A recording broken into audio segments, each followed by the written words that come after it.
Hey, what's going on everyone? Samson here again.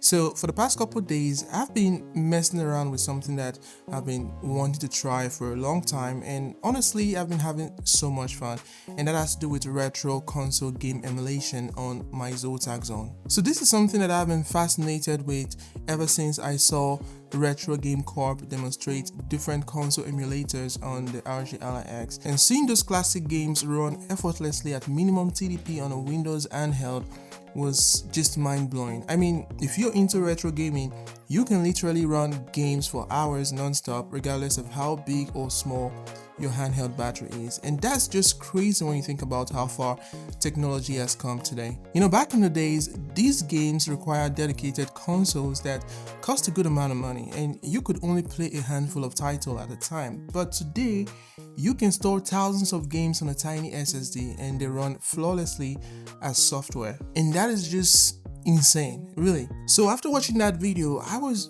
kind of eager to try it on my ZOTAC Zone, but I got caught up with other games. And you know, when I say other games, I mean Black Myth Wukong to be specific, which, believe it or not, I've finished that game like 8 times already. And guess what? I'm still not tired of that game. It's just fantastic. For me, that was hands down the best game of 2024.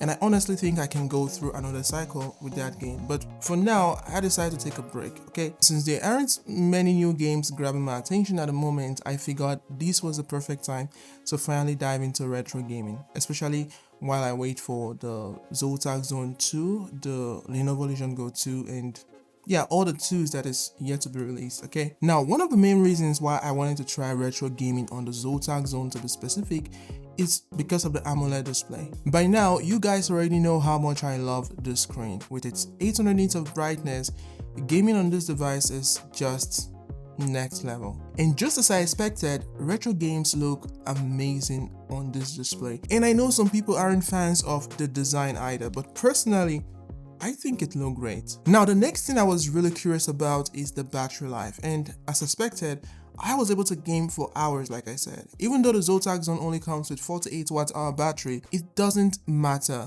when it comes to retro gaming. That's because these older games don't require much power, and when you've got a Ryzen 7 8840U CPU and the Radeon 780M iGPU, trust me, everything with emulation runs flawlessly on this device. And when it comes to installing this software, it's actually the simplest thing ever. All you have to do is just go to their website, download the app, and install it on the device. Now, if you need a step-by-step guide, I would recommend that you go check out Retro Game Corp because it's got a detailed tutorial on how to install EmuDeck and set it up with Steam. And also, if you need help installing the BIOS files or just want a general cheat sheet for EmuDeck, then you can check the official wiki page, like EmuDeck Wiki.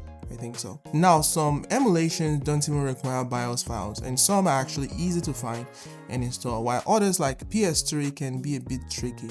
And personally, I didn't even bother setting up PS4 emulation because for me, PSP and PS3 are my most nostalgic consoles. But if you want to run PS4 games, it's definitely possible. Now, the other question that someone asked me is that is there any risk to this?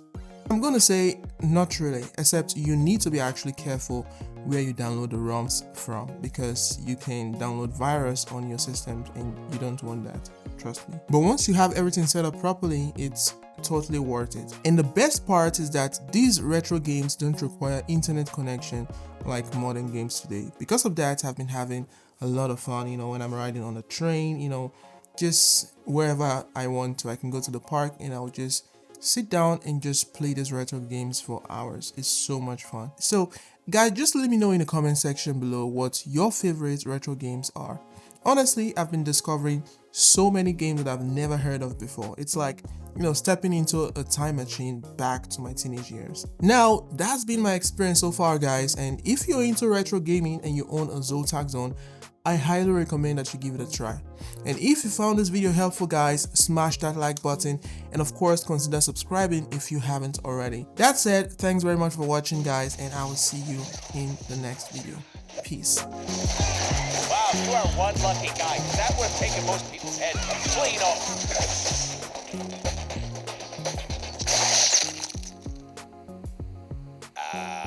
Why is it so dark here?